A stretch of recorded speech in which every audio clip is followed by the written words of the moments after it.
बिस्मिल्लाहिर्रहमानिर्रहीम। अस्सलाम वालेकुम। आप देख रहे हैं नाज़रीन प्रोग्राम न्यूज़ वॉच और मैं हूं जावेद इकबाल। इस प्रोग्राम में हम बात करते हैं दिन भर के अहम वाक़यात और दिन भर की अहम खबरों पर तबसरा लेते हैं अपने माहिरीन से। जैसा कि हम सबको मालूम है कि आज पूरी दुनिया में माजूरों का आलमी दिन मनाया जा रहा है।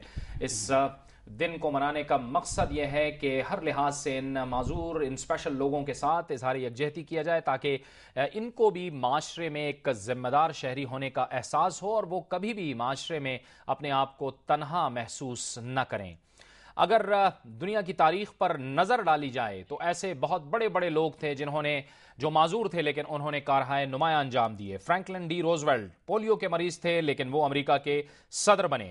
इसके साथ साथ माइक बोल्टन जो कि एक कान से बहरे हैं लेकिन उसके बावजूद वो शोहराए आफाक सिंगर बने। जॉन कीट्स का नाम कौन नहीं जानता। जॉन कीट्स टीबी के मरीज थे लेकिन 27 साल की उम्र में उनका इंतकाल हुआ, लेकिन वो जाने माने और शोहराए आफाक शायर थे। इसके साथ साथ अगर एल्बर्ट आइंस्टाइन का नाम लिया जाए तो वो बचपन में बोल नहीं सकते थे लेकिन अपनी कमिटमेंट और अपनी मेहनत और पुरअज़्म जो जज्बात और मेहनत थी उसकी बुनियाद पर वो बोलने लगे और फिर दुनिया के मशहूर साइंसदान बन गए। ये वो लोग थे जिन्होंने साबित किया कि माजूरी इनकी राह में रुकावट नहीं है। दुनिया में ऐसे लाखों लोग हैं जो कि माजूर हैं लेकिन उन्होंने माजूरी को अपनी कमजोरी नहीं बनाया। आज के दिन के हवाले से दुनिया न्यूज़ के नुमाइंदे सलीम शेख ने एक खुसूसी रिपोर्ट तैयार की है। आइए पहले आपको वो रिपोर्ट दिखाते हैं।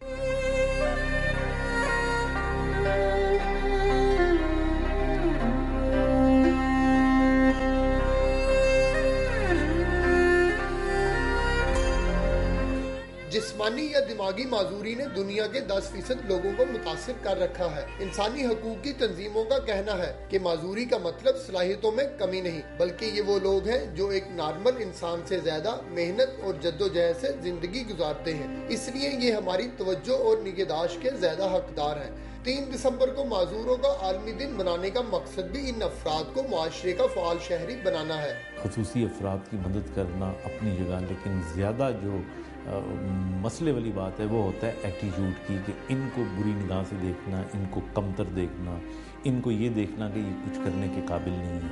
पाकिस्तान में इस वक्त 1.5 करोड़ अफराद किसी न किसी माजूरी में मुब्तला है। अगर हुकूमत अपने वसाइल में लचक पैदा करे तो ये माजूर अफराद भी जिंदगी की रौनकों में शामिल हो सकते हैं। म्यू अस्पताल लाहौर में जेर इलाज ये चारों बहन भाई जहनी और जिस्मानी माजूरी के बाइस जिंदगी की रंगीनियों से महरूम है, लेकिन वालिदैन की लताफत ने इन्हें इस कड़े वक्त में सहारा दे रखा है। मैं 4 क्लास में पढ़ती नहीं हूँ, अब मैं चल नहीं सकती। सारे बिस्तर पर ही बस ना कोई चल फिर सकता, ना कोई अपने हाथ नाल खा सकता, ना कोई कपड़ा बदल सकना, कोई किसी किस्म का भी मैं आप ही खुद करना। मैंने 3 साल का डिप्लोमा किया, उसमें मेरी सप्लीमेंट्री थी तो वो मैंने पेपर देने थे लेकिन मैं नहीं दे सका इनकी वजह से ही, क्योंकि इनको इधर मन लाना था।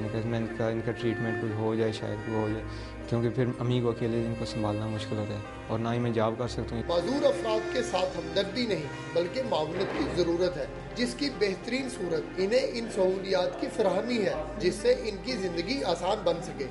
माजूरी ना तो किसी ऐब और ना ही सलाहियतों में कमी का नाम है।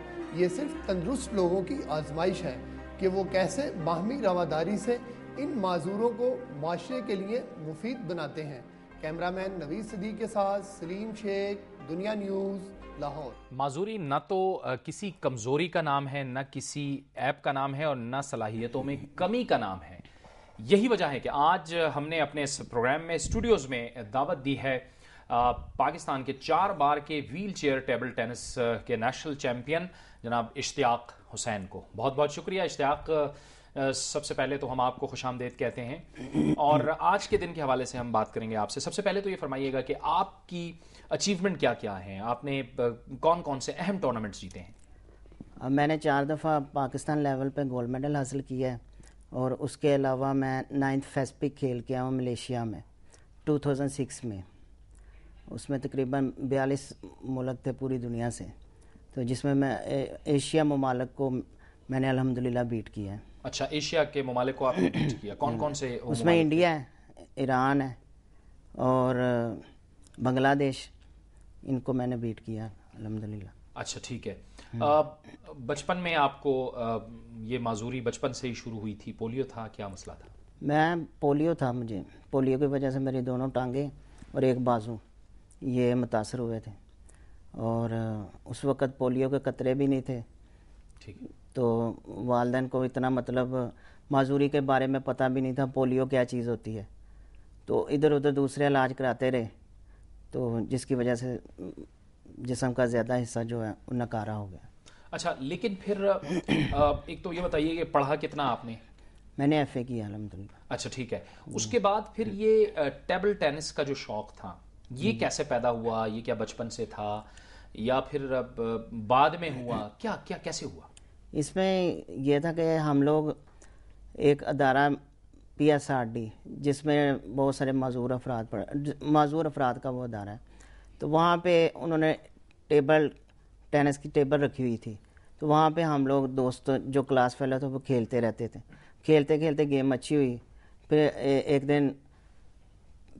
دن پیرالمپک کمیٹی جو کہ سپورٹس مین کو باہر لے کے جاتی ہے، ڈسیبل سپورٹس مین کو، تو وہ وہاں پہ آئے اور انہوں نے گیم دیکھی میری، تو پھر انہوں نے مجھے سلیکٹ کیا، تو پھر الحمدللہ اسی بیس پہ میں نے پاکستان کی نمائندگی کی۔ اچھا، یہ اشتیاق یہ بڑی اہم بات ہے، جیسے کہ ہم پروگرام کے شروع میں بتا رہے تھے جو بڑے لوگ ہیں دنیا کے وہ معذور تھے لیکن اس کے باوجود انہوں نے نام کمایا۔ معذوری کبھی بھی آپ کی راہ میں رکاوٹ نہیں بنی اور ماشاءاللہ آج آپ نیشنل چیمپئن بھی ہیں۔ جی، میرے نزدیک ٹانگوں کا خراب ہونا یا کام نہ کرنا یا بازو کا کام نہ کرنا یا آنکھوں سے نہ دیکھ پانا یا کانوں سے نہ سن پانا یہ معذوری نہیں۔ معذوری اصل میں یہ ہے کہ کسی کام کے نہ کر پانا، وہ اگر کام کوئی نارمل بندہ بھی نہیں کر سکتا، مثال کے طور پہ ایک بندہ ہوائی جہاز نہیں چلا سکتا، اس کو چلانے نہیں آتا، تو وہ اس کام کے کرنے میں معذور ہے۔ تو یہ جو ظاہری معذوری ہے یہ کوئی معنی نہیں رکھتی۔ اگر معذور افراد کو سہولتیں ملیں، گورنمنٹ آف پاکستان جیسے دوسرے ممالک میں ڈسیبل پرسن کے لیے ہر بیریئر فری سوسائٹی ہے، اور ایجوکیشن ان کی جو ہے وہ ان کے لیے کوئی مسئلہ نہیں، سوسائٹی میں موو کرنا، تو وہ بڑے بڑے نام کماتے ہیں۔ اسی طرح ہمیں سہولتیں ملیں، ڈسیبل پرسن کو سہولتیں ملیں تو اپنی زندگی میں وہ بھی کامیاب ہو سکتے ہیں۔ اچھا، ابھی جو اس لیول پہ جو اسپیشل لوگ ہیں جو کہ گیمز میں ہیں اور جو آپ جیسے لوگ جو نام کمانا چاہ رہے ہیں وہ کیا توقع رکھتے ہیں کہ آپ کے لیے کیا حکومت کیا کرے آپ کے لیے؟ میں تو یہی میرے خیال میں تو حکومت کو جو معذور افراد کے لیے انہوں نے پلان بنائے ہیں، میرے نزدیک سب سے بہتر یہ عمل ہے کہ اس میں معذور افراد کو شامل کیا جائے، کیونکہ میں بچپن سے معذور ہوں۔